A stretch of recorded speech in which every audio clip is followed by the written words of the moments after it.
to my last Public Safety Committee meeting. So thanks for being here. And today is December 5th. It's the Public Safety Committee meeting. I'm joined by Council members O'Farrell and Ruth. So thank you for being here. We'll start off with all the public comments. So we have one card. So Eric Previn, come on up. And general public comment. So you have 2 minutes.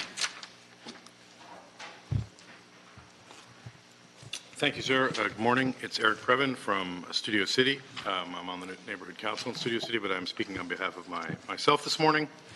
Obviously, it's time to welcome Guy Lippa, who I think will be approved to the Police Permit Review Panel.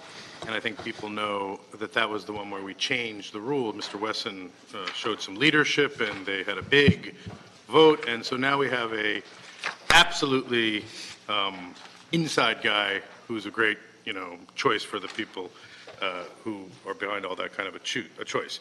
So good work. Now, as for, I believe it was Martinez who's looking at the mental evaluation teams in the metro, or what we can do there. I didn't see a report. I noticed that it was from May. I remember when she got a little upset and Mayor Garcetti kind of tried to calm her down about riding the red line. I ride the red line. It's fairly good. It's fairly safe. It's a little bit sometimes edgy when it's cold. There are people inside, but they're taking refuge. The question of harassment there, and there's also several hate crime issues on your agenda today, is of course important. We've had a problem in our neighborhood where people were pulling the wigs off of people during the Sabbath or something like that. It's very hateful kind of an activity, but we have not fully gotten to the bottom of it in our neighborhood. We are working on that. Now, the FEMA grant, I took note, is about $1 million, but it's a strange one that you seem to have to sort of pre-qualify for yourself. So it's not clear what it's for, but it's a lot of equipment and travel expenses and supplies. Hard to see how that is exactly what we need. But obviously we do. Now, item number 10, you're working to make sure that the arrangement is clean with the FBI. You're doing a $170,000 renovation of a gang facility. I think Englander Mattresses is helping, and a group called SC Enterprises, SCEG. All right, so now you have your 1 minute for general public comment. Yeah, my 1 minute for general public comment is, sir, as you are heading out, I think that it would be good if you and your group covered the cost of the special election, which is about 1.7 to 3 million. Those are not items under the purview of this committee. So items under the purview of this committee. All right, well then maybe you could get the $6 million back from Axon that gave a great rebate for people who got involved in their body-worn cameras. Of course, we got involved, a huge deal, with 4,400 tasers under the back seat, which we didn't really want or need. And you were down there collecting campaign finance. So here's my reason for getting you and your group to pay for the special election, because it's going to cost the public $3 million. Yeah, again, you're not under items under the purview of this committee. I disagree with that, obviously, because we're on public comment, and this is, of course, it's about you and you're leaving. You've done your service, but you should also cover the cost of the election as you go, because it is an outrageous expense. And for folks who don't know, the matching funds get consumed at an alarming rate during special elections among insiders and seniors. Thank you. Your time is up. Thank you very much. That concludes all the public comment. So we're going to go ahead and close both general public comment and any comment on any of the specific items. Thank you, Mr. Previn, for showing up for consistently every single public safety committee, and I think almost every committee, so as the last meeting, so thank you for that. Maybe we can look into some of the mental health funds to help you out as well. So with that, we'll go ahead and go into items for consent. I'm going to suggest items 1, 4, 5, 7, 9, 10, and 11. So we would actually hear items 2, 3, 6, and 8. Without objection, okay, then that'll be the order. Those were approved. Thank you, colleagues. So the first item, actually, you know what, since you're here, actually, let's go ahead and take item 1, Guy. So if you want to, you're here, you drove all the way in, we'll reconsider that item and bring you on up. Morning. Morning. Good to see you. Good morning, council members. And, yeah, you sure you want to do this? No, Mr. Lopez, you've been a dear friend, a personal friend for many years, and have been so involved in the city of Los Angeles. So I personally truly appreciate you stepping up in this extraordinary position, which is critically important in the police permit review panel. So if you want to walk us through a little bit about how you came to this decision and what you hope to do. Well, I really just wanted to be in front of you on your last committee meeting before you leave. So I'm sorry that to see you go right as I'm potentially stepping into this, but That's why I'm leaving. well, then hopefully I've helped you make your decision. But Yes. no, when the mayor asked me to serve, I felt that it was an honor and a duty to do so as an Angelino who feels civically involved. Obviously, the Police Commission as a whole and this subcommittee of the Police Commission does important work to ensure safety, to ensure that the community is being looked after, and so it's my honor to even be considered by the mayor and by City Council for confirmation, and I'm looking forward to the opportunity to continue to serve the city in a different capacity than my past. So. Excellent. Thank you very much. Colleagues? I have to say something, Mr. Chair, because I worked with Guy about 10 years ago when we were both on the staff of my predecessor, then Councilmember Eric Garcetti. So Guy, thanks for stepping up to the police permit review panel. As I said, walking in, your life is about to get so interesting. I think it is the stuff of feature film scripts because of all the exciting things that are going to be happening on this commission. But seriously, it is important. And I always like thanking volunteers who step up and serve on our commissions to really deliberate on all of the nuanced sort of happenings that make this city function better. And so thank you for stepping up to the plate. You'll be great on this commission. Appreciate that, council member. Yeah, I too want to join in. Thank you for your service, for stepping up and serving on this commission. And you will be put in some difficult situations at times, and we really look forward to all of your expertise and all of your knowledge of not just City Hall, but your community outreach and everything that you bring to the table. So I think you're a great fit for this commission. You'll bring a great new set of eyes, and we look forward to your service and look forward to working with you. Thank you, council member. I echo my colleagues on the committee, their love and gratitude for your service and dedication to our great city. And Guy, you've been a friend, and I'm happy that you've taken on this role. Seems like you leave City Hall, that you try to find your way back, but that's a testament of your love for public service, and for that we're so grateful for your commitment and your leadership to our great city. So you have my support, and looking forward to working with you on this panel. As a former LAPD officer and now council member, I appreciate that, especially coming from you, council member. So. In the interest of, we've often been accused of always being unanimous on this committee on many of the votes. I'll just vote no in the spirit of, no, I'm kidding. Blazing a trail on your way out. That's right. It is unanimous, and your appointment is confirmed by this committee. We'll see you in full city council, and truly appreciate you stepping up. Thank you, council members. Oh, thank you. Thank you. Thanks for being here this morning. Appreciate it. It's good to see you. All right. Let's go ahead and go into item 3 is an LAPD report on homelessness and mental health on MTA systems.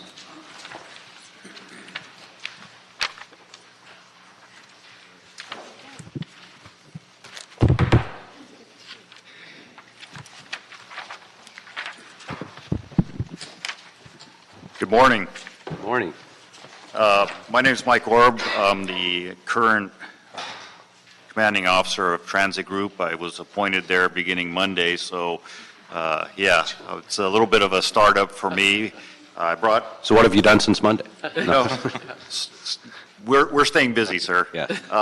I brought in with me Sergeant Padilla, who's our Hope OIC, and he has some detail, but I could go over some of the overviews up till this point if you're interested in those. I think this is a motion that was brought forward by Councilwoman Nuri Martinez, and we have several suggestions that she'd asked us to ask for report backs on and recommendations. So I'll go through those after my colleagues if they want to weigh in on this first, and then I think it'll be best to come with that full comprehensive report back at that point, so we can make sure we add those elements and give you an opportunity to catch your breath and navigate through as well, since you've just started there. So congratulations on the position as well. Thank you. Mr. Rue, you were the seconder on this motion, so if you want to lead us off, that'd be great. Thank you, Mr. Chairman. I am satisfied with the report, but I do have a couple of recommendations and actually the same correspondence from Councilwoman Martinez. Would you want to read them off? If you want to go through them, that'd be great. The report, like I said, was satisfactory, but I'd like to also add, or on behalf of Councilwoman Martinez, instruct LAPD to report back to our committee in 6 months with updated data and efforts related to four items: additional strategies or recommendations on infrastructure, environmental, and staff changes on metro system that would. And just, I know you're trying to write these down. We have them written, Okay. so we'll give them to you, so you don't have to. I'll read it into the record, and Yeah, we'll get you a copy, yeah. Environmental staff changes on the metro system that would reduce the incidence of sexual-related harassment and assaults. Second recommendation on how to better coordinate resources, communications, and enforcement between LAPD, LASA, and the city attorney and service providers necessary to address issues of homelessness within the metro system. 3, update on an MOU or agreement with LASA to provide additional outreach services to homeless individuals on the metro system. And updates on whether Metro has adopted an encampment protocol to address cleanups on their properties. That, I'm good, Mr. Chair. Okay. Thank you, Mr. Chair. Yeah. Commander Orb, Soon to be, sir. soon to be, congratulations. Thank you, sir. Well deserved, well deserved.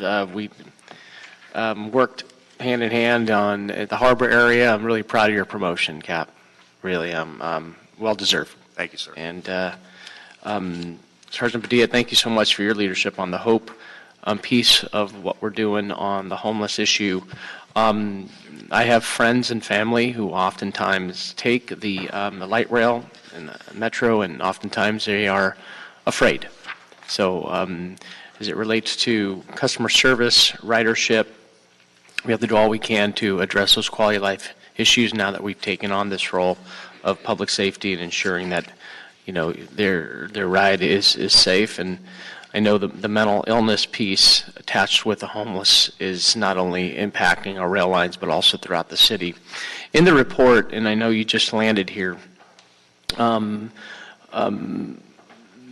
there's no mention of the blue line, and it'd be helpful to see the breakdown of incidents based on the rail line and how does the blue line compare to other lines mentioned in this report, like the red, purple, and gold. Blue line does come through the city. We do have a stop in Watts, among other stops, heading north toward downtown Los Angeles. And also wondering if the efforts here are exclusive to rail, or are we also looking at the bus lines as well, and how does the incidents on the bus lines compare to the rail? And how do you determine deployment of the HOPE team, the Metro HOPE teams, and other homeless response personnel and resources? And lastly, you mentioned on page 4 of the report that the current definition of gravely disabled is making it more difficult to address those in need. We've done all we can to broaden that definition and redefine what gravely disabled is today, in working with our partners in the state legislature. Obviously, and you've heard me in this committee say that 72 hours is not efficient. We need longer-term care for those who are gravely disabled, quote unquote, because what you see today in the streets throughout Metro, as well the buses and rails, we got to do all we can to look at longer-term care solutions. So broadening that definition is a big priority. For us, in my district, my office, and hoping that we can look at that, but can you just briefly explain that issue alone in the report and the importance of expanding gravely disabled and making it do all you can to help those that need it the most? I'll have Sergeant Padilla address that, and then I'll jump in and my observations as well. Okay, so, I mean, we see basically on the metro system, whether it be bus or rail, the same conditions that exist throughout the rest of the city. The challenge, or the thing that's a little different, is we're engaging people in a confined space. Where typically out on the street, people have freedom to move, officers have an opportunity to create distance. There's normally not a crowd around, so in a train or in a bus, even in a station, prevents them from doing a lot of engagement they might have an opportunity to do elsewhere. But the one thing we have noticed is oftentimes we're engaging people that do suffer from mental illness. They're not in crisis per se, under, where we could put them on an involuntary hold, but they definitely have needs, whether they're self-medicating, they've been off meds for a couple of years, they're suffering from significant medical issues that they don't have a true sense of the seriousness of those issues. And the extended stay, anytime we've been able to accomplish that, and we get people better stabilized, almost 100% of the time we get a better result. Sure. For example, we have a gentleman named Ken that's been on the system for over 15 years. He has serious infections in his legs and doesn't recognize how serious that is. When it gets to a point to where it becomes obvious to the public, typically fire department will come, they'll take him to USCMC, he'll get cleaned up, and he'll be right back out on the system. So we had an opportunity working together with PATH, Department of Health Services, DMH, a lot of people that had history with them. I drafted a letter for the doctor to press for an extended stay, and that was about 6 months ago. He's been in recuperative care the entire time. There you go. So I needed that, a little more mobility with the gravely disabled definition to encompass some of that, where people are suffering from significant medical issues and not seeking treatment, would go a long way. And then the extended stay. I know that the part of the issue is the fact that hospitals don't want to hold people for an extended period of time if they know they're just going to go back out on the street. Right. So that's 72 hours or less times. Because of revolving door. Right. And I believe the last location that kind of had like a step-down program, I want to say was in Long Beach. And so we really have no opportunity to have that middle space for them to be in, get better stabilized, and have a better mental health plan. A lot of times we find out about family that they never discussed before, just by having an extra few days and better stabilization. So that's what I've seen, not only with transit, but I did the HOPE assignment in the Valley as well. And like I said, the problem is the same in both the transit system and the rest of the city. And I could add, so I've been on a couple of the trains, making my tour, familiarizing myself, with the systems, and, it's the same thing we see. Interesting point, and I think that this is lost sometimes. Many of these individuals do have tap cards, or they do have the ability to legally be on these lines. It comes to the point where it is used just to circuit through the entire city to get out of the weather or to get into a more comfortable environment for themselves. And so those are the struggles that we will be facing moving forward, and we will be addressing those as well. Thanks. Thank you, sir. Thanks, Mr. Graham. Yeah.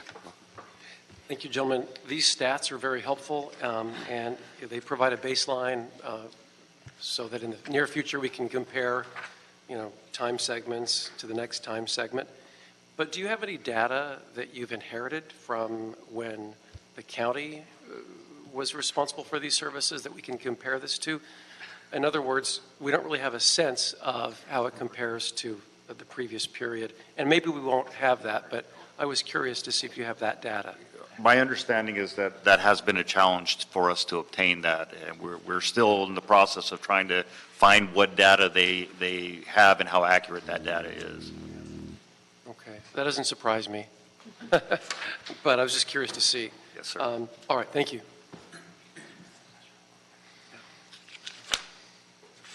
Okay, so we'll ask for those report backs to enhance the report for a deeper dive and discussion.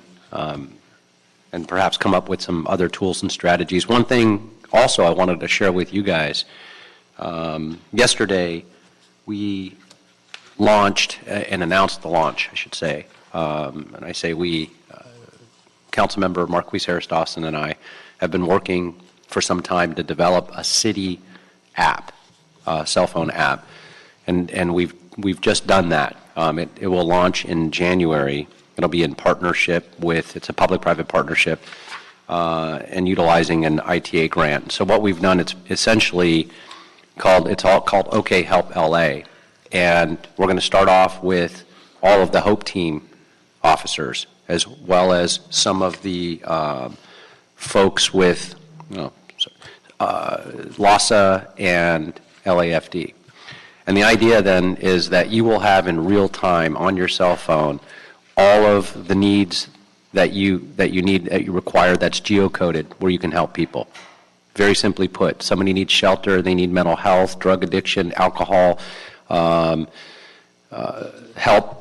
It'll show what's open, what's around, no matter what that is. And we're expanding that into the faith-based organizations as well. So that'll launch in January, and you guys will be very much part of that, because right now you don't have in real time any type of resource directory that's updated and verified that you can offer help to these folks on the spot at a moment's notice, and even more important in the transit section, because you've got officers that are floating in and out from all divisions all the time, and because of the nature of the movement, the mobility issue is oftentimes an officer might not even know exactly where they're at while they're talking to somebody on a moving bus or a train.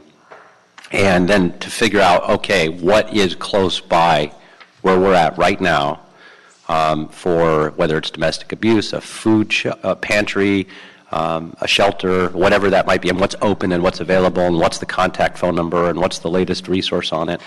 And they can mark their favorites, they can share it with the individual. So it's got all types of opportunities. And so it's a 6-month pilot, and then the idea then is to roll it out to the full public as a resource as well. So I want to let you know that that's coming. Thank you. That sounds very helpful. It's amazing to me that in this day and age, with cell phones and technology, that there is no app actually that has all of those opportunities and features to help people. That you can grab your phone and find a parking spot and order a pizza and travel around the world and do all kinds of things, but you can't actually help people. And so we've developed that, and we look forward to you being part of that pilot program. Yes, sir. Thank you. Thank you very much. Okay, so we'll go ahead and approve all of the recommendations to report back to this committee. So we're approving the report, the recommendations in the report are with Councilmember Rue's amendments? With Councilmember Rue's amendments, as well as the ones submitted by Councilwoman Nuri Martinez that he read in the record, and we'll give you a copy of those. Okay. And then the recommendations from Mr. Buscaino as well. And data from the data. county. And data from the Okay. county. Thank you. Thank you. Thank you. Okay, thank you very much. Thank you.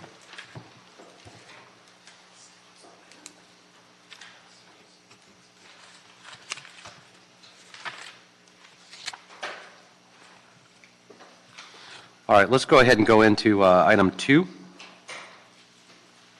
This is on Fire Department reporting back on high-rise sprinkler requirements.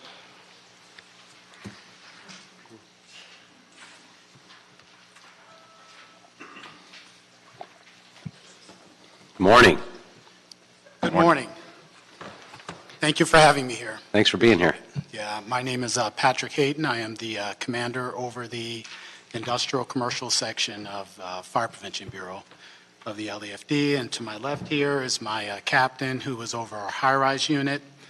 This is Ryan Jones, and he has been very instrumental as we have moved forward with trying to implement our program. So first and foremost, I want to say good morning to everyone.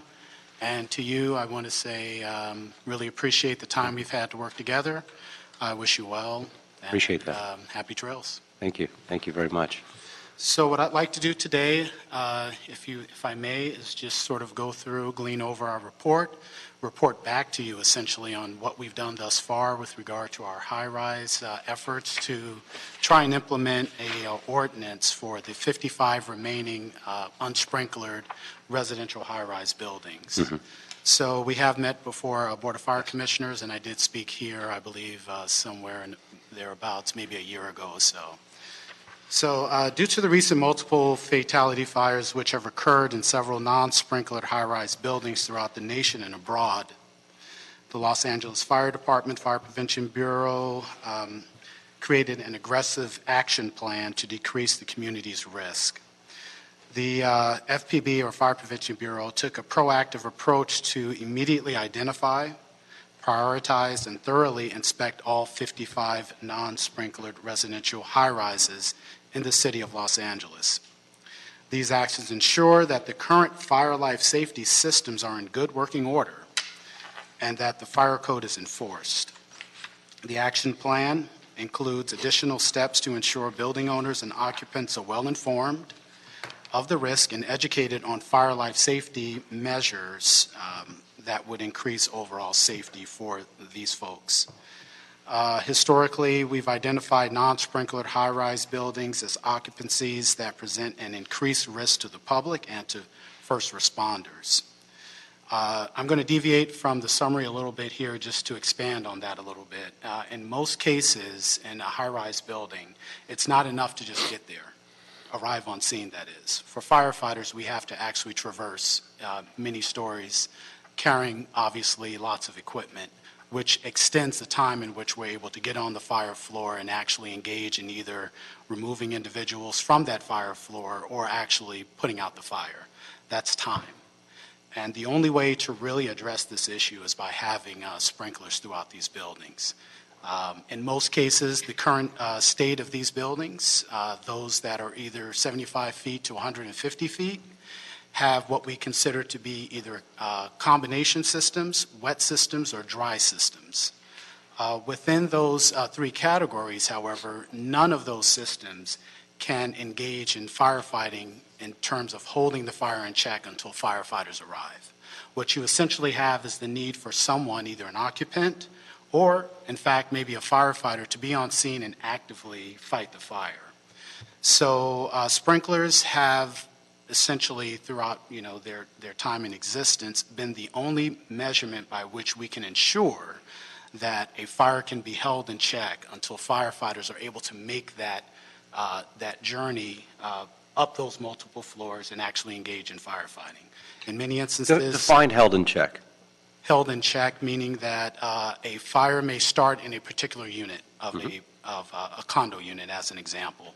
It could be in condo unit number 217. Right. With sprinklers, where we have a strong likelihood that that fire will remain at that particular unit for the time being that it would take for firefighters to not only arrive on scene, but to actually bring their gear up to that fire floor, position themselves accordingly, and actually actively engage in firefighting, which obviously takes time.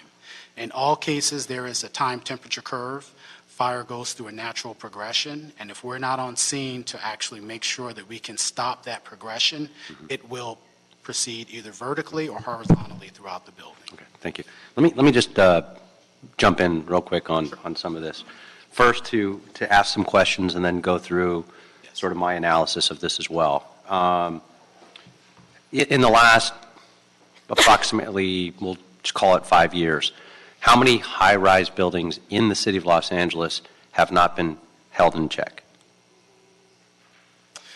So that's an interesting question. Are you referring to the 55 unsprinkled buildings Yeah, in that's particular? everything, just what we're talking about in that space. So I would have to get back on stats related to... Roughly, I won't hold you accountable to the number.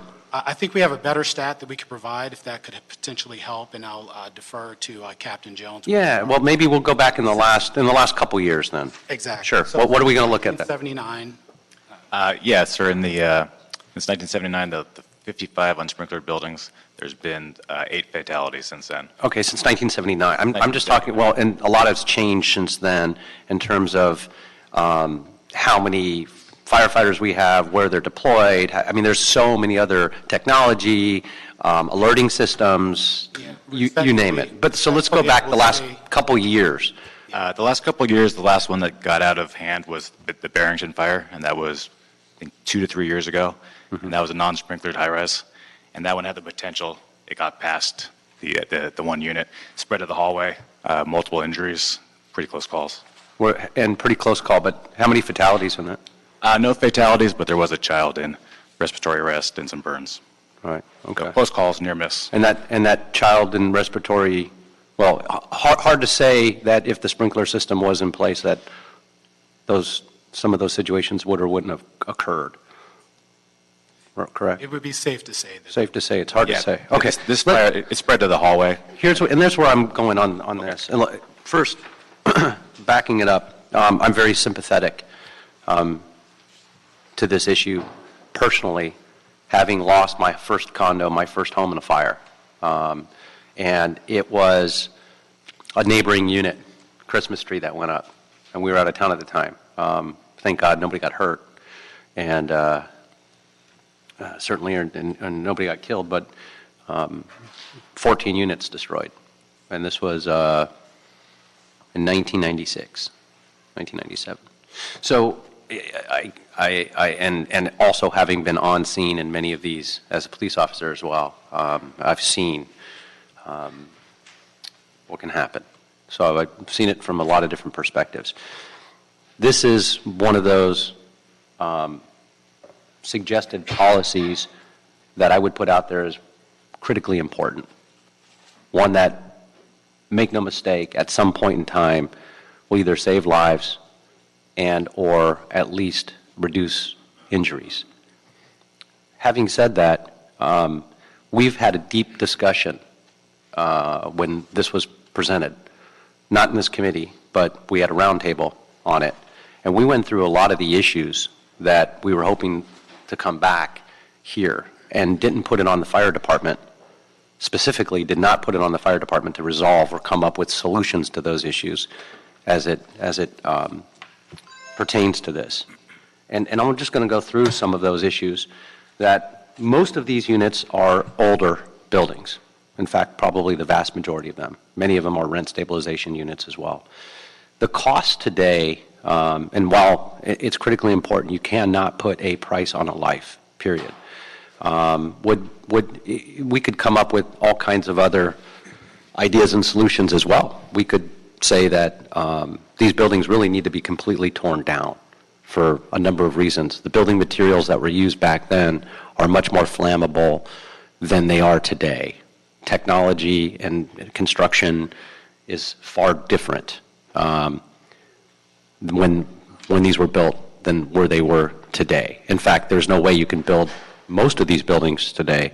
So instead of simply just adding sprinkler systems, we really should come up with an ordinance to just tear them all down and rebuild. But that's not practical. This is one of those, it would be great to actually mandate that these buildings have this in place. But the reality, too, is it's complicated. At a cost of just starting off at about $6,000 a unit, well over $1 million a building, because many of these are also rent stabilization, the owners of such buildings, there's an issue of a lot of deferred maintenance. We have a lot of ADA issues in coming in compliance. There's all kinds of things that we need to mandate that they fix and stay on top of them and make sure that the people that are living there, they're habitable and they're safe. We struggled for 15 years in coming up with a retrofit policy in the city of Los Angeles, which is a fraction of the cost and of the sprinkler systems that we're proposing, a fraction of the cost. And we struggled with it. It was first introduced and discussed by Councilman Hal Burnson, brought in by then Greg Smith, could never get it over the finish line because it was so difficult and so complicated. I worked on it as well with Councilmember Cedillo and many others. We went to Sacramento. We made sure that the people that were applying for the retrofitting had tax incentives and breaks and access to capital. that they wouldn't have because they couldn't get loans on them. We had to make sure that their properties were not reassessed because it's major infrastructure improvements that then triggers another reassessment. So they would actually not only be out of pocket another couple $1 million for retrofitting with sprinkler systems, they would also be reassessed and taxed on that forever. So there's a lot of obstacles as it relates to this policy. It's a great idea on paper. And the fire department should be pushing for this, as you are. But as policymakers, we have to also look at the reality, because it's not just a matter of do everything we possibly can at any cost on somebody else's back. If it's reasonable, if it's not feasible, we got a problem. There's a relocation that hits because this can't be done. It's not like coming in and retrofitting. You'd actually have to move every single person out of the building to actually retrofit these units, some of which are disabled and has other complications. We already have a housing shortage, so that becomes challenging. And these are only the initial obstacles that we're talking about. We also have seen from not only retrofitting, but everything else we've done in improving building safety and improving building materials and changing the fire codes throughout the years, what happens is right after we do it, the prices often double. We've seen it with retrofitting. We've seen it with mandated materials of when we got rid of, for example, no building can be built with a wood roof anymore. That was Hal Burnson that did that. The cost of putting a new roof on went up. And so, because there's a demand for it, and also the contractors know it, that you're mandated to do this. One of the things that I carved out is an opportunity for either creating tax incentives where it can be a full deduction and amortized over the course of a long period of time, where there's access to capital and specific type of loans to get this done, because many of them don't even have the ability to get a loan to get it done, yet alone there's no pass-through to the tenants, and that this would be a tremendous pass-through. And we've increased a number of other costs on these units, and we're really trying to get them to even conform with where they're at in fire and life safety requirements today. So where I look at this, colleagues, is this is really important. It's a phenomenal idea that's way overdue. But we're also trying to solve a problem that, fortunately, thank God, we have a great fire department that we invest a lot of money in, and I think the best department by far in the country. I would agree with that. I would agree with that. And they have gone through a lot in the last few months, and some of the biggest fires we've seen in California. And my hat's off to the men and women of the Los Angeles Fire Department. But with this, the problem is there's so many unrealistic obstacles that are so difficult to achieve. And this is going to take a lot more effort outside of the fire department to solve for those. And it's difficult. We would never allow one of these buildings again to be built without one of these. So we've come a long way. Fortunately, in several years, we haven't had mass casualty or mass incidents or not being able to hold the fire in place because we're putting so many more resources into reopening fire stations and have constant staffing and everything else that we've done over all these years since 1979. So folks, with that, I'm going to open it up to my colleagues for, I'm going to recommend that we receive and file this. We can, and here's the reason why. We can spin our wheels and say we want reports back, but it's not going to be the fire department. They've got to put together a massive coalition of working with all the building owners and managers, of working with the state regulators, of working with the insurance commissioners, of working with the county assessor's office, of doing everything that took years to get on the retrofitting done before this comes back. And it can't be on the fire department to create these reports. You don't have the resources or the time Or quite frankly, that's not under your wheelhouse to do all of that in terms of coming up with a comprehensive policy to put this over a finish line. It's just not there. May I respond to that? Yeah, but I want to get my colleagues to pipe in, and then let's have a conversation. Thank you, Mr. Chair, and thank you for everything you've said. And I first and foremost want to thank Councilmember Paul Koretz for being a lead and champion on this issue. Yes, thank you for that, yes. And, I also want to thank the Fire Department and the Board of Fire Commissioners for their work on this report.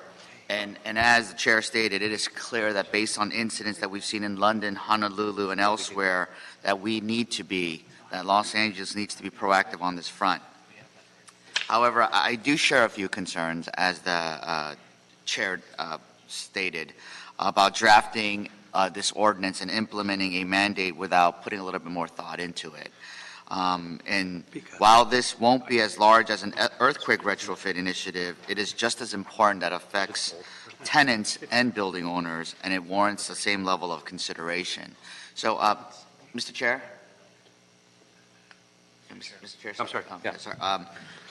I know you said receive and file, but I'm wondering if you'd be okay if we just continued in committee, because I do have a couple of questions and recommendations.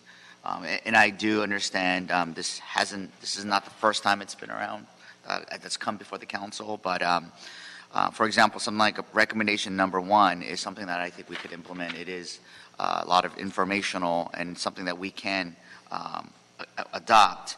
But as you stated, I would like a more comprehensive look. I mean, on different financing options, tax incentives, access to capital, possibly instructing the CAO to include HUD or FHA and multifamily housing revenue bonds available to property owners and tenant association and homeowners regarding retrofits. And a question I had for the fire department was, have you reached out to the California Apartment Association or any tenants associations or anyone else on this matter? Yes, we have. We've not only reached out to many of the tenant associations, we've gone national. We've looked at trends nationally in terms of what sort of costs there are, how other departments have addressed this issue. Captain Jones has also taken the steps to speak with our CAO's office to try and begin the talks towards a feasibility study, which I think would be most appropriate at this point to look at these broader issues. And I agree with you that this is bigger than just the fire department in terms of all the collateral issues involved. We will continue the outreach, which we've done 100%. Everything within our board report we have already achieved in terms of what's in our wheelhouse. That includes a robust education of all tenants within the buildings, including all the managers and property owners, have all received letters, and we have put them all on notice that they need to have a robust evacuation plan in place. We've also, again, as I indicated before, spoke with the CAO's office about opening a feasibility study. I believe that that would be most appropriate at this point in time, and that would be one of the recommendations, although not in the board report, something that did come about in our travels and our ongoing discussions. Why that would be most appropriate at this time is it will give us an opportunity to accurately look at all of the collateral issues, the costs associated with it, and other, as you indicated, mitigation efforts that we can employ to help those property owners, many of which are condo owners, and they will bear the brunt of this, obviously. And I believe there are 20 of these buildings are actually condos. And we're very sympathetic to the idea that this is a huge undertaking. So, again, those are some of the actions we've already taken, and I believe and recommend a feasibility study at this time. I'm sorry, excuse me for 1 second. Can you please escort him out? He was asked at the last meeting that because he was disrupting the meeting on the way out too. Thank you very much. Now you're still disrupting this meeting now as well. So thank you very much. No, come on. Mr. Herman. Mr. Herman, can you please escort him out? Thank you. Thank you. Why don't you say that, you Thank you. fucking Jew? Thank you. Yeah, you fucking Jew. Thank you. That's right, you fucking Jew. Me and Tober are telling me, fuck you, Jew. So great to see you. Fucking Jew. Fucking Jew. Fucking Jew. Fucking Jew. fuck you and Toto. Jackass. You will be missed. That was item 2, was it? All right. Sorry. Yes. Item 3. So, once again, thank you. So I believe if Remember he's, your train of thought, that is. I mean, I tried to hold on to it. You know, and that's why he's completely disruptive. thank you for that, Mr. Chair, for Yes, escorting him out. of course.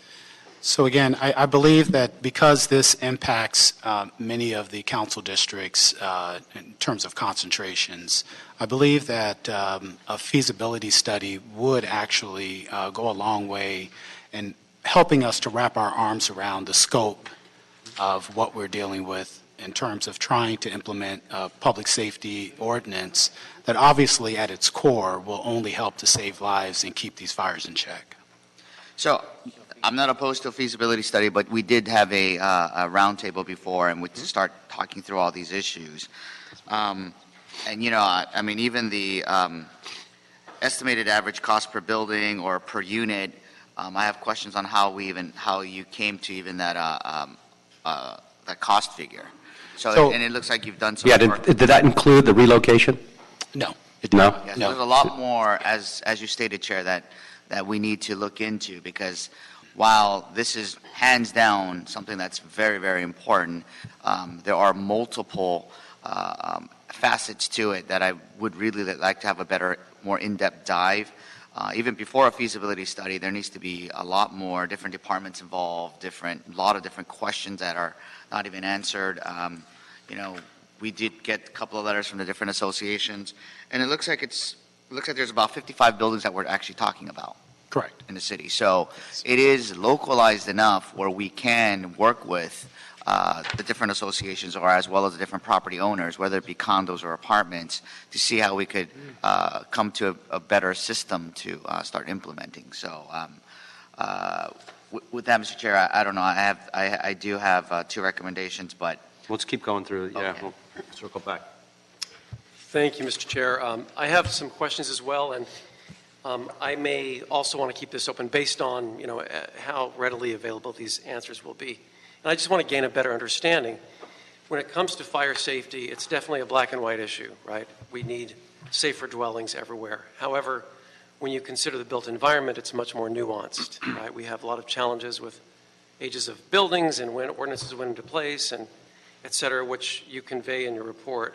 And I appreciate that very much.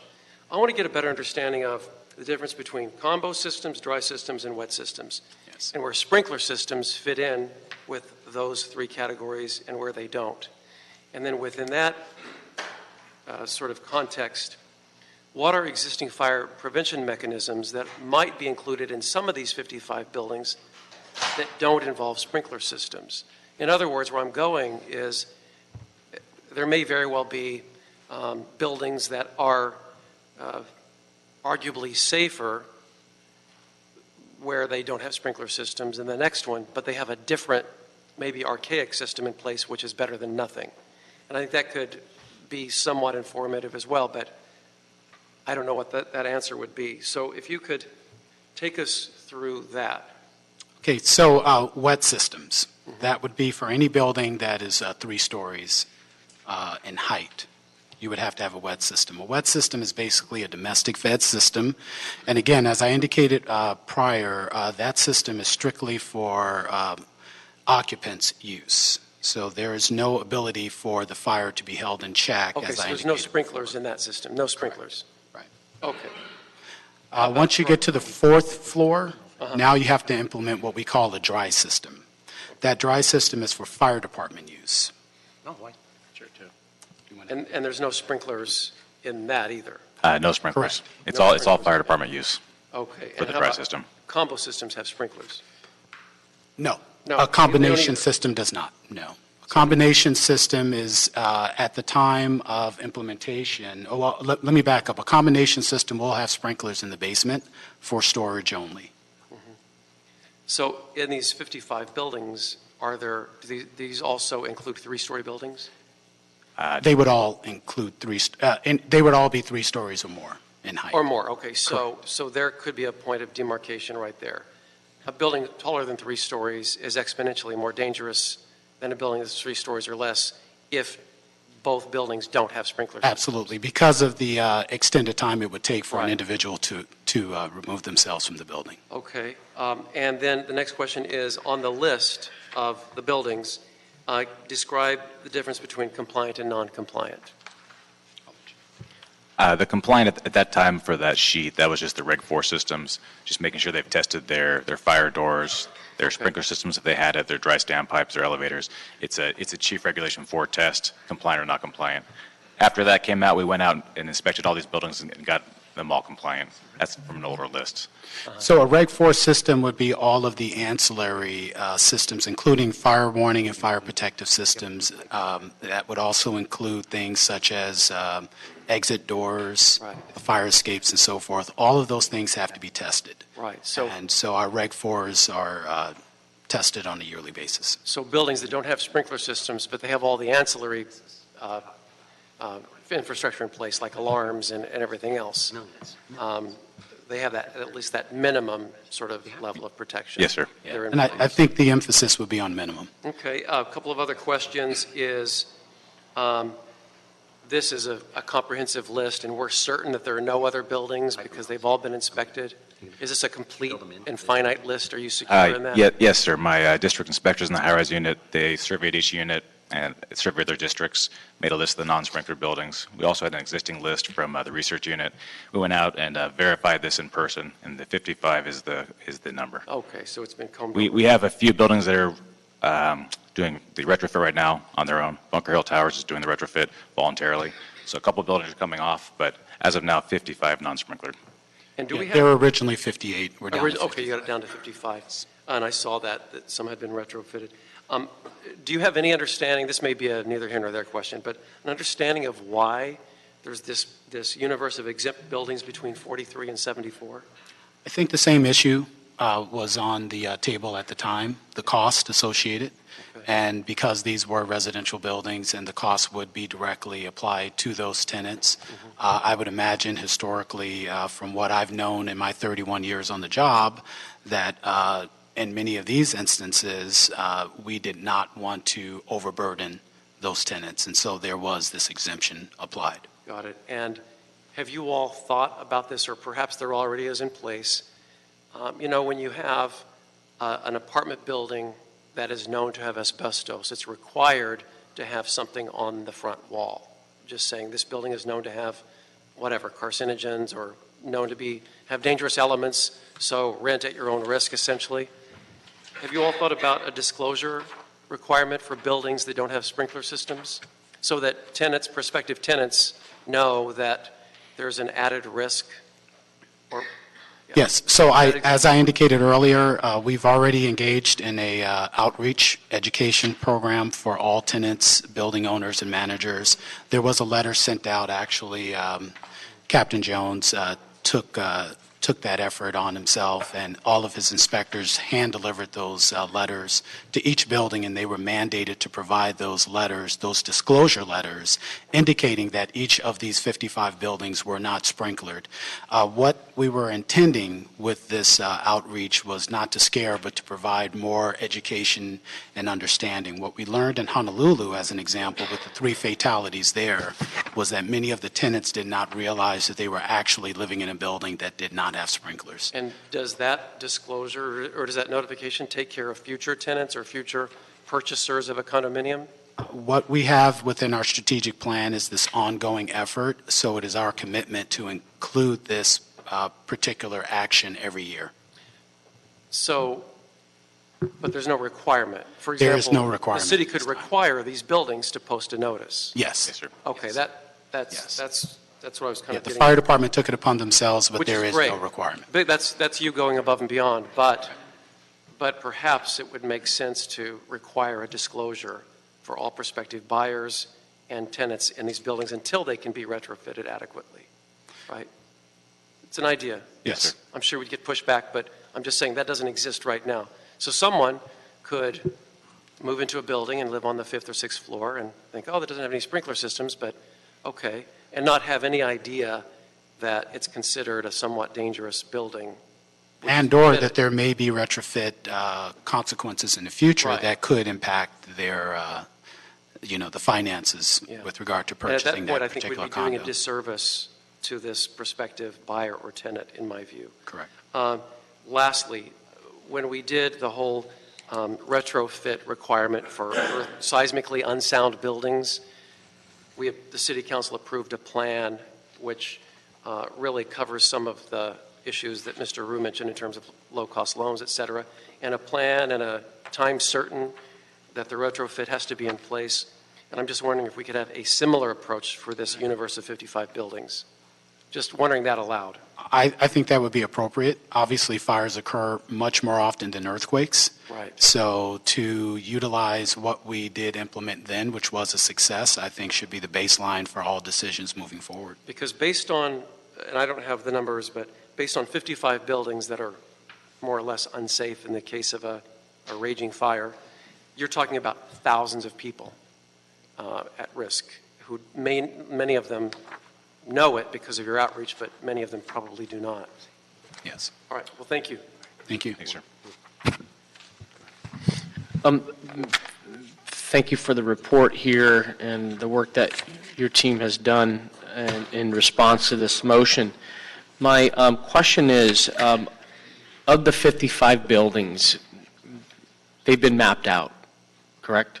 Correct. Yes, sir. Do we know exactly these 55 buildings? I'd just like to see that attached to the file. Why isn't the map of those buildings attached to the file? Yeah, my apologies. I thought we did. Okay. We do have that, and we'd be glad to provide that like to see information. that. And we have it broken down, obviously, by council districts as well.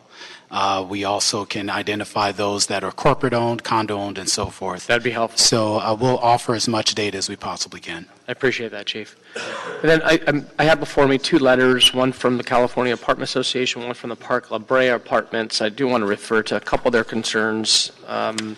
One letter from the Park La Brea indicates that LA already has sprinkler retrofit ordinances for residential fire safety, the Dorothy May ordinance, and the high-rise retrofit ordinances. So knowing that, why aren't we holding these 55 buildings to the same standard as the Dorothy May ordinance that already exists in the city?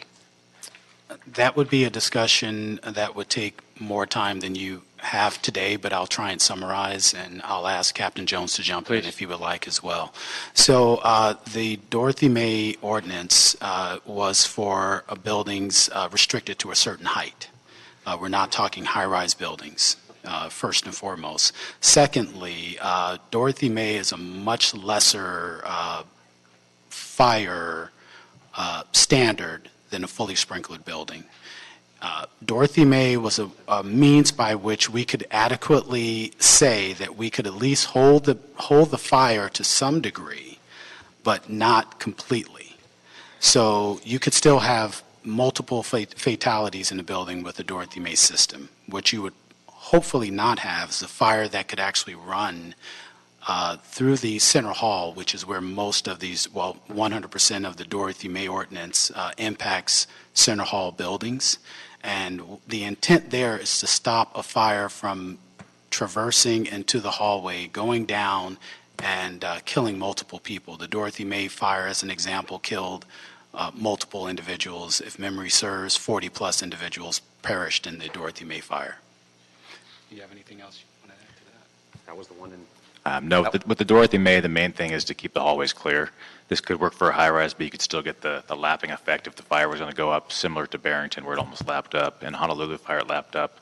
It's just an inferior system. It works good for the smaller apartments, 3 to 5, 6, 7 stories, but for a high-rise, it's most experts agree it's inadequate. So It's Dorothy possible. May covers low rises. We don't have anything for high rise. Dorothy May was, so it's pre-43 all the way to the max at that point, which is 13 stories. So you get 12-story buildings that are pre-43, 11-story that are covered Dorothy May, down to 3-story. And the key point there, Councilman Buscaino, is the lack of ability to control the vertical spread of the fire. I see. And then lastly, if I can, Mr. Chair, the letter produced here before us from the California Apartment Association, they have also a righteous concern.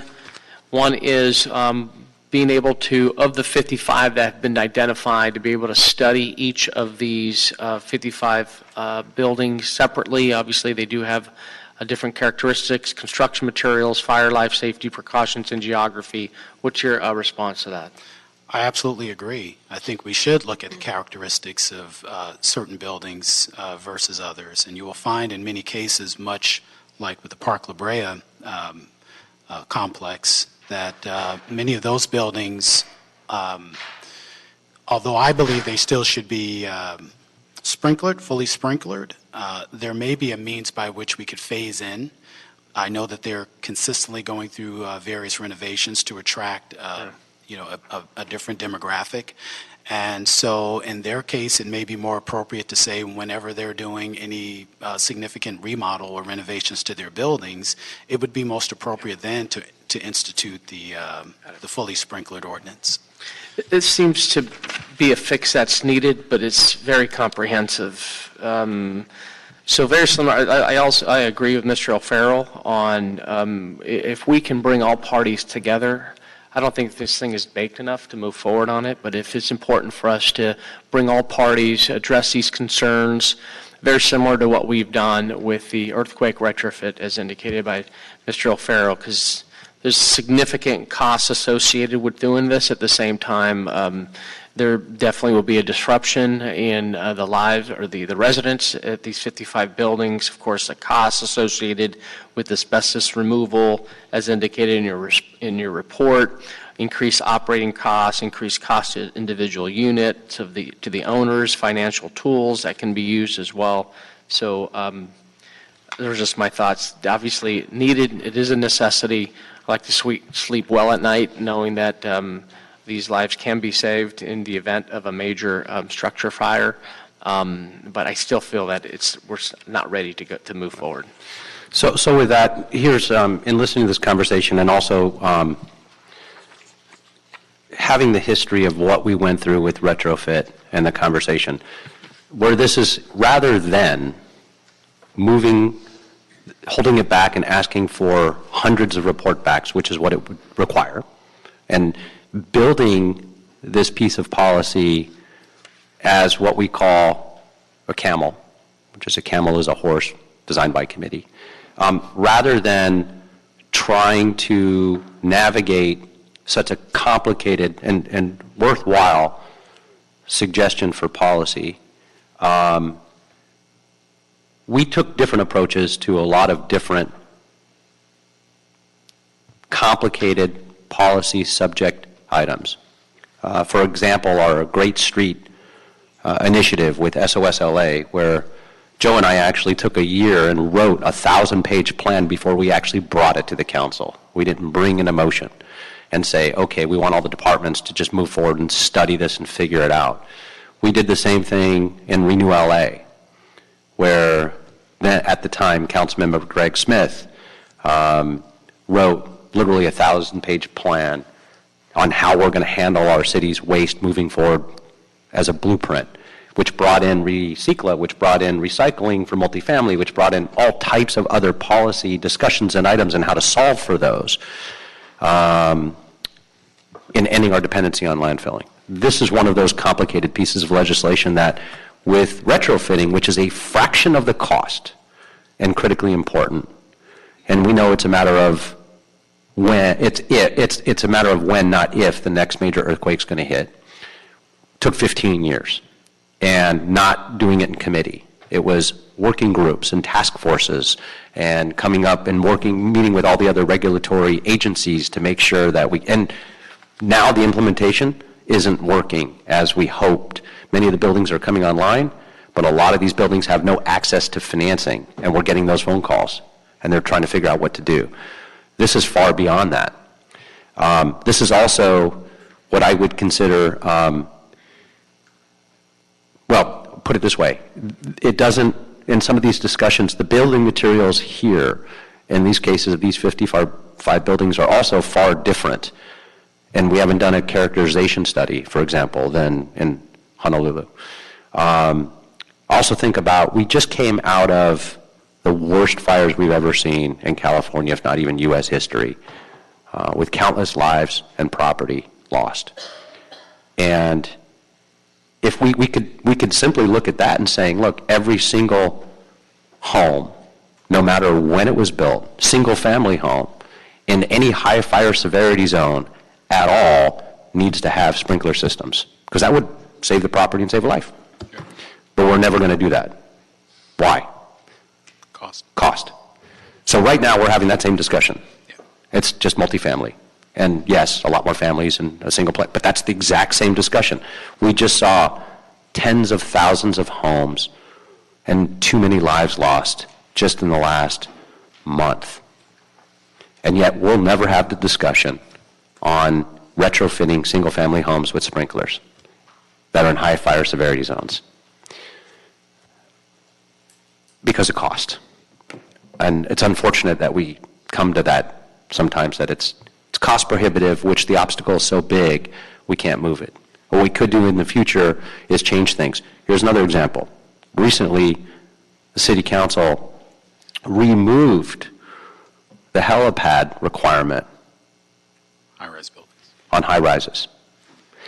And there was a deep discussion on that for a long time, and the fire department was adamantly opposed to it and said, in the event of a high-rise fire, we need to land a helicopter on a building. And the City Council unanimously, because they looked at and did a deep dive into that discussion, said it's so cost prohibitive what we could do when the building's designed to support both the helicopter, and it really doesn't happen. It's so infrequent, thank God. And we've also put in a lot of new requirements, like sprinklers and others, that, maybe we just can't mandate every occurrence that is even likely, right, or could happen. And so that's where we fall back on this. I would say this is really important, and we can't walk away from it. But it's also one that can't be done in committee. I think I go back to, and I've had the discussion and sat with you in his office with the maker of the motion and saying a task force should be assembled to come back with a full comprehensive solution and implementation plan on this, not just done in committee and report backs from departments, because this goes way beyond that. We have to bring the tenant groups because of relocation, the owner groups because of cost, the decision makers and the county for financing and tax deductions so they're not reassessed. We have to, there's a lot more that needs to be done. It's just complicated, and it's important. So it would be my recommendation, as I went to the maker of the motion, to go back and write that comprehensive report and strategy and plan and bring it back and introduce it as a package, because this is just too big. It's, again, the same reason we're not suggesting single-family homes be retrofit.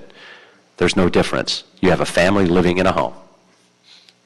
And so it's for that reason that rather than spend tens of thousands of dollars in staff time right now, not knowing exactly what needs to come back because it's just a moving target, that I would ask that we receive and file this, but don't end the discussion.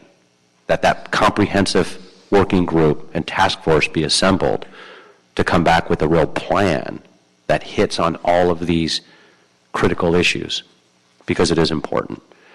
So that's what I like to do, colleagues. And I hope that does come back, because I think it's important. Well, I thank you for that. And just real briefly, I'd like to say that I believe because we do have momentum, it would be most appropriate we at least keep the discussion alive and keep that momentum Well, I forward. don't know that it doesn't stop that discussion. It doesn't stop the momentum. There's no reason that those meetings can't keep occurring. They shouldn't. They should. We've done the same thing in so many other pieces of policies that Thank you for your that doesn't. I don't believe that slows. That should not slow anything down. Right. The concern is that it's much more important to get it done right,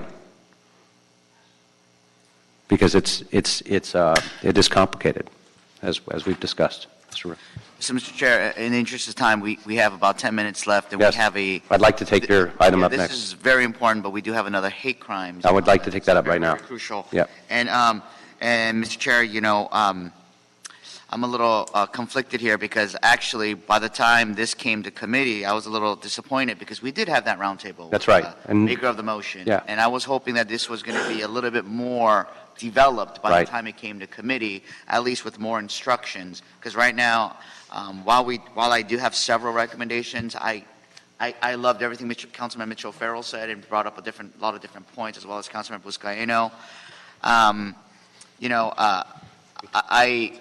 And as your last meeting of the Chair of Public Safety, I want to honor your concerns and thoughts and your recommendation.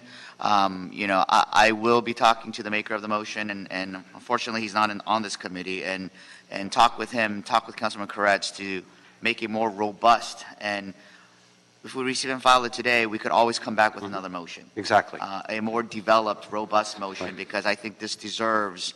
My office has been talking to, in my district, it's pretty much one area or one corporation, and while we have started the discussion with them, I personally haven't even spoke to them. So I want to make sure that we really have an opportunity to work this, and I want to make sure this comes back, and I want to make sure we work more closely with the maker of the motion to bring this back. So I would be, as your last meeting, Mr. Chair. I appreciate that. And I couldn't agree more. And I'm going to weigh in too, Mr. Chair. Yeah. I'm going to disagree. I don't think we should receive and file this. The way to keep the discussion going is to not kill an item in committee. So I'll be the odd man out here, and I'm happy to play that role, because we're not asking for a full adoption of all the requests in the motion. We're asking for a continued dialogue. I agree with the California Apartment Association that a one-size-fits-all approach does not work here.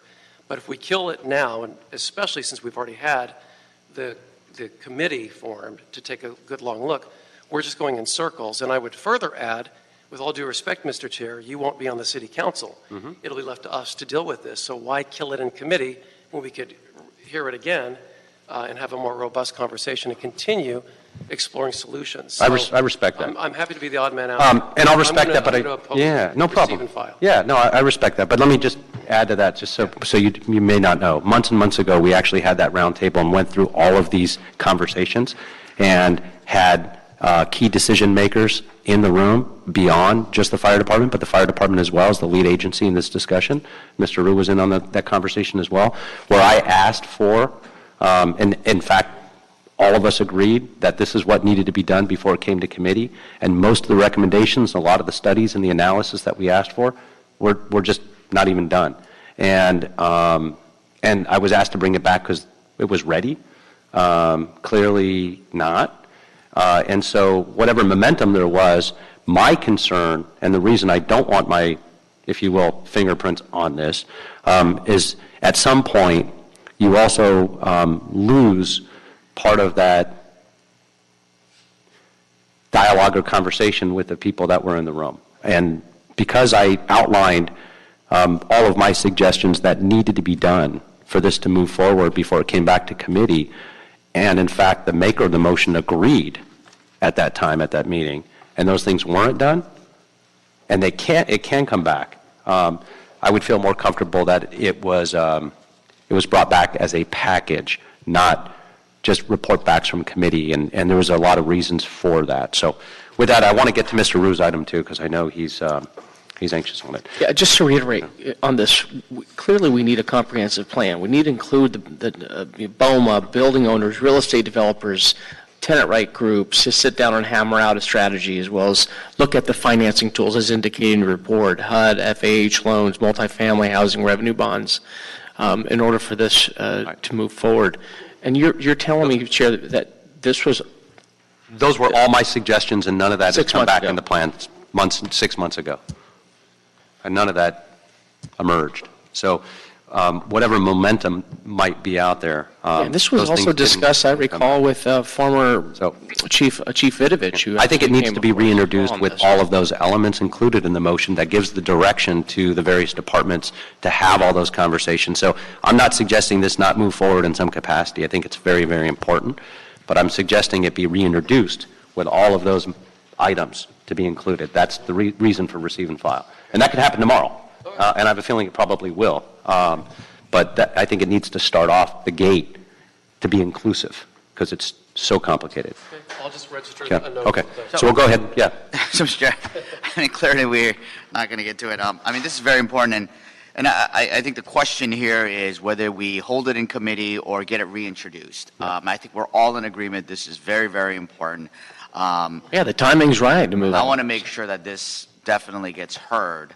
So it's just a matter of protocol. Well, and let me just be, the reason I'm suggesting it follow this path is because I think the motion needs to include all of those working groups, all of that outreach effort, all of the looks into the financing mechanisms, all of the studies on the actual, so none of those things have been included, and it goes beyond this committee to do that work. And because the work is so intense and important, it's going to require funding to do those type of studies, as indicated and suggested in the meeting, that haven't been identified, that should be and could be identified, whether it's grant funding, whether it's actual city funds, to go out and put, and working with academic institutions that can help do that. I mean, there's ways to do it. That's why it's not baked into this. And when I asked for that to come back to committee that way, it hadn't. And that's why I am suggesting, and that's why we're going to receive and file it, I'm suggesting it come back in a better form and function that has those elements. That's it. It's very simple. And I fully agree, and I plan to bring it back with the maker of the motion. Yeah, it'd be great. More clear. I support that. But staff just told me that there's an option for a minority report if we do receive and file it. Is that, I'm not sure exactly how that works. If I could get clarification on the minority report. No, yeah, you can absolutely file a Yeah, minority report to come to council on it. yeah. Yeah. So, I mean, if Councilman Rofero wants a minority report, that's an option. The other option is we can note and file rather than receive and file and add the comments to it, that it come back in a form and function of a motion that is more comprehensive. That works for me. Note and file. And that's a whole different, yeah, and then that way it's on the record of what all of our positions were, and it's not just marked as receive and file. And that might be the solution. I'm still a no vote. Okay. Okay. Any other suggestions on it? No, note and file. Okay, so we'll note and file the item that, that we hope that it would come back and be reintroduced in a comprehensive form and fashion to be inclusive of all the working groups and financing mechanisms, and keep this discussion going as a new package. That'll be the recommendation. With Mr. O'Farrell as a no vote. Okay. All right, now I want to... I'd like to thank the board for taking this much time. Thank you very Yeah, much. Well, it's important. This is important. I know, Mr., on item 5, I know you wanted to have a much longer I'm sorry, item 6 on this, a much longer conversation. It is already 10 now. We can begin the discussion and then hold it if you'd like. I'm not sure where they're at in quorum. You know, I do have additional instructions, and I do have presenters here from the Jewish Federation as well as the County Human Relations Commission, and I really, really appreciate you guys coming. But clearly, it's 10 o'clock. I do have additional instructions. I mean, this, as we know, as of late, is a very, very important and crucial topic that's affecting not just our city, but our nation. And I really thank all of your work that you've been working on so far, and I really wanted to hear a lot of the things that you have. Mr. Chair, I do have a couple of additional instructions.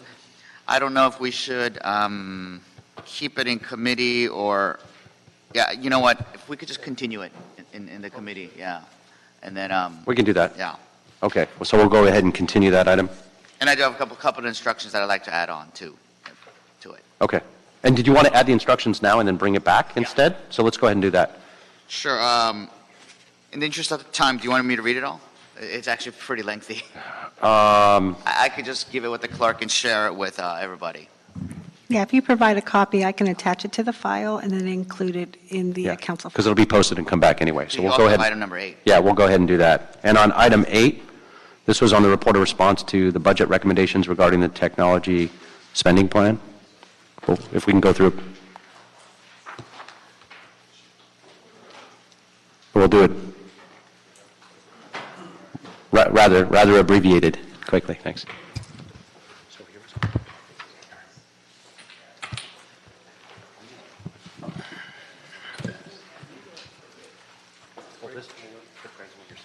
This isn't going to be done. That's fine. Good morning. Good morning. Commander Blake Joe, I'm Commanding Officer, Information Technology Group, and to my left, Henry Sauer, Commanding Officer, Physical Operation Division. Basically, we obviously prepare the report back in response to the budget request because, as many of you know, the funding for some of our critical technology needs was put into the unappropriated balance.